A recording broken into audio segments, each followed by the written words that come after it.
அனைவருக்கும் அன்பான வணக்கம். தினம் ஒரு திருக்குறள்.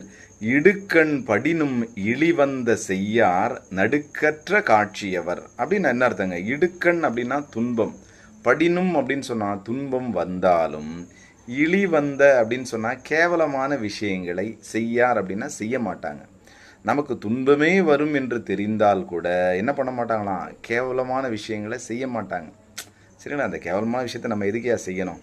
சரிங்களா? நம்ம துன்பத்தில் விழுந்தாலும் அந்த கேவலமான விஷயங்களை நம்ம என்ன பண்ணக்கூடாது? செய்யவே கூடாது அப்படின்னு யார் நினைப்பாங்க அப்படின்னு சொன்னால், நடுக்கற்ற காட்சியவர் அப்படின்னு சொன்னால் நடுக்கம் இல்லாமல் தெளிந்த திடமான அறிவுடையவர்கள். அப்போ அறிவில் தெளிவாக இருக்கிறாங்க. அவங்க எப்பொழுதுமே என்ன பண்ண மாட்டாங்களாம்? தப்பான விஷயங்களுக்குள்ள, கேவலமான விஷயங்களுக்குள்ள போக மாட்டாங்க. துன்பமே வந்தாலும், துன்பம் வந்துடும் அப்படின்னு மிரட்டினா கூட, ஐயோ எனக்கு என்ன துன்பம் வந்தாலும் பரவாயில்லையா, இந்த கேவலமான விஷயத்தை நான் செய்ய மாட்டேன்னு சொல்லுவாங்க.